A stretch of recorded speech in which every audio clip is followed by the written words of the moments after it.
Welcome to day 9 of the CruiseView's beta sailing on board the Grandeur of the Seas.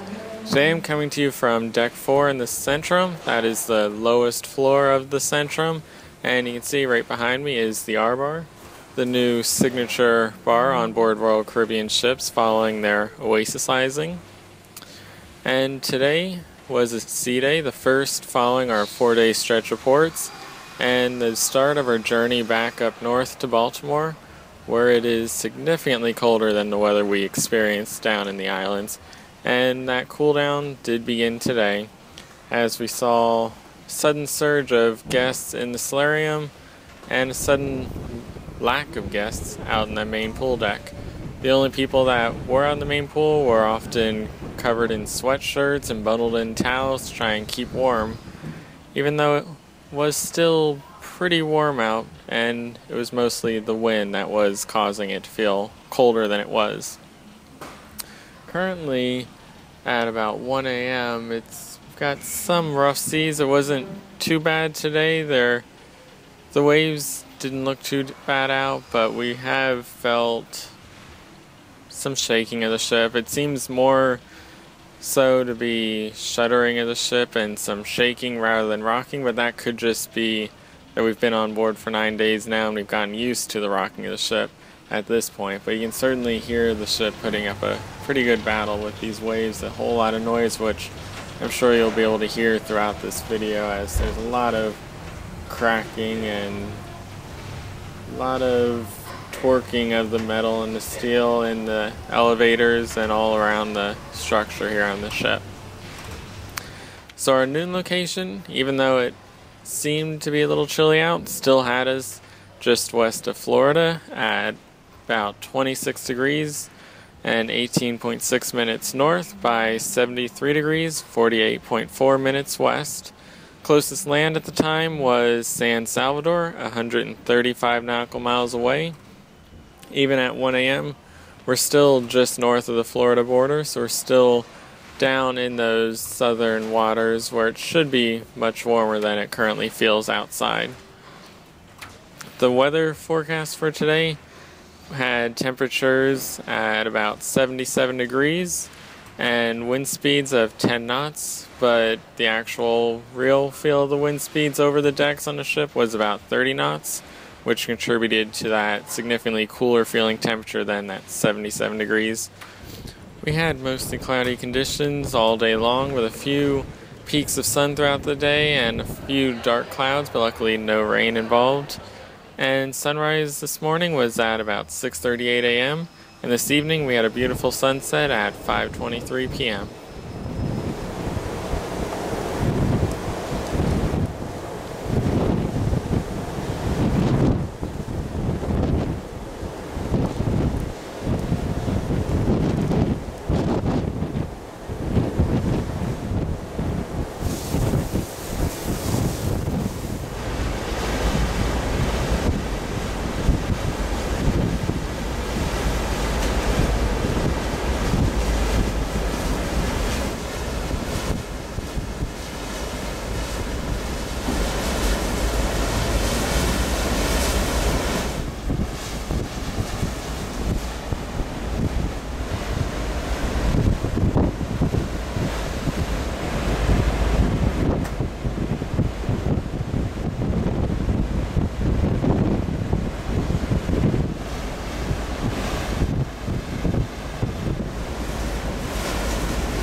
Tonight in the main dining room, to go along with our first day back at sea, was the third of our formal nights for the sailing.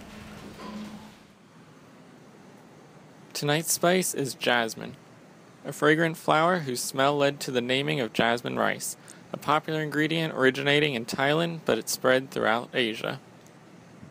The chef's selection for the night starts with double duck consomme or roasted peach soup, slow roasted prime rib for the main course, and an ivory chocolate mousse for dessert. Now we'll move on to the compass for today. We were back at sea, so all the usual activities, progressive trivia events, and all the other routine events were once again back filling up the morning and the afternoon. And along with them today, a few of the special events.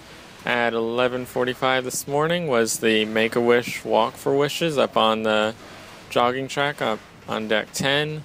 That was $10 to purchase a t-shirt, and it all went to charity for Make-A-Wish. And then at 3 o'clock, the NFL AFC Championship game was broadcast throughout the ship. That was shown in the schooner bar, on all the TVs in the staterooms, as well as up on the main pool deck, and was the only time that the main pool deck actually got full today. But a few people did realize that you could just sit in the Viking Crown Lounge and watch out the windows at the game on the main screen. You just couldn't hear it from up there. And at 6 p.m. we then saw the NFC game broadcast throughout the ship as well. At 8:30 tonight, our headliner was Tango Buenos Aires, which not quite certain, but it seemed like it was a Royal Caribbean production. It involved the Royal Caribbean singers and dancers, and it was all different music and tango dances for about an hour. And the two tango dancers who led the whole show were on board the ship for the entire duration, leading tango classes. So while it's not considered one of the primary production shows that's on every single sailing, it did seem like it was an official Royal Caribbean production show rather than one of the guest entertainers on board. And then following that, this night we had a double header of events. We had at 9:30 the Battle of the Sexes game show. 15,423. 15,423. 15,423. 15,000. Yes! The zero was supposed to be at the front of the whole lot. 3 for the gentlemen, 1 for the ladies. Probably the most hard to predict game show on board Royal Caribbean ships. Seems like every ship and cruise director has their own little twist on it. Most of the time it is given its own night and used as a feature event rather than squeezed in with the quest. I've seen it played in Studio B and Cleopatra's Needle. Today it was done in the Centrum right here, and they're all great venues. They all give it a little bit of a twist. Some sailings will do it where every single question is an individual thing, such as in May while we were here. It was actually done up in the South Pacific Lounge, and the entire room was divided, men on one side, women on the other, and with each question a new set of players were brought out from each team to represent them, and it continuously changed throughout the game. Whereas today in the Centrum, everybody was sort of commingled like a normal event, and right from the start a series of 6 males and 6 females were brought out, and they were the teams for the entire game. So it was a little different from the way it was done in May, but it was probably a little bit better just because of the venue. A little more open, you had a lot more atmosphere to it, and it really helped enhance the game being out in the Centrum. And when performed in the way they did with the challenges instead of just the trivia questions that I have seen once before, it does sort of take on a PG version of the quest feel to it.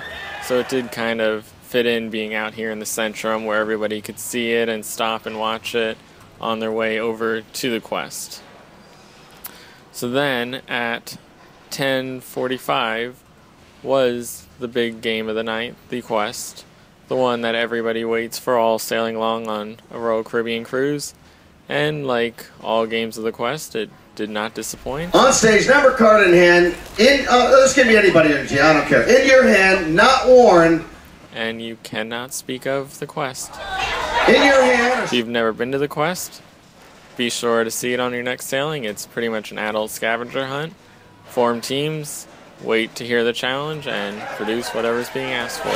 You guys are good sports. I need 2 ladies on this stage, number card so we can see it, And I want you to really sell this. I need 2 ladies from your team twerking. Twerking right here.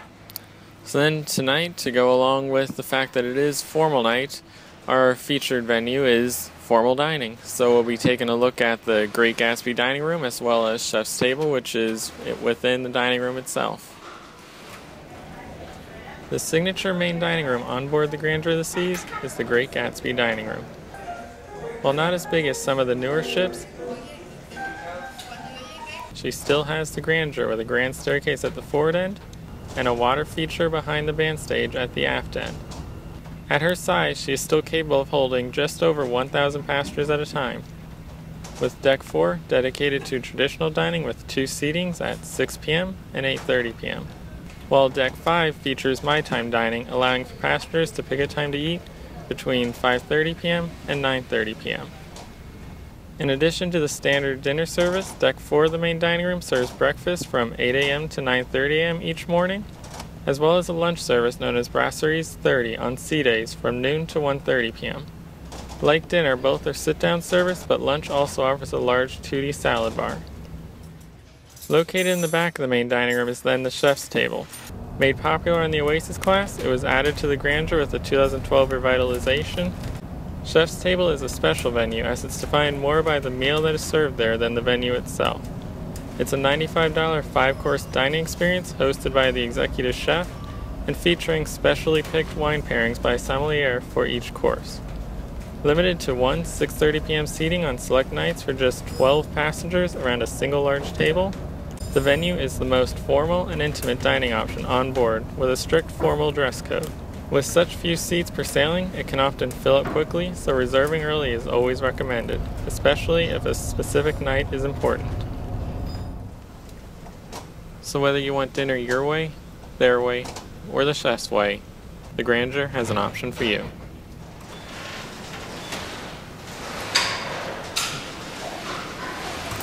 Now as the ship is really starting to shake and make a whole lot of noise all around me, we're gonna, wow, don't know what that was.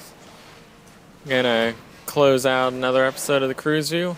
Once again, I am Picone. You can follow me at Picone. And be sure to check out all the other videos from the sailing as well as the sailing in May. And stay tuned for tomorrow's episode, which will be the final episode in another day at sea.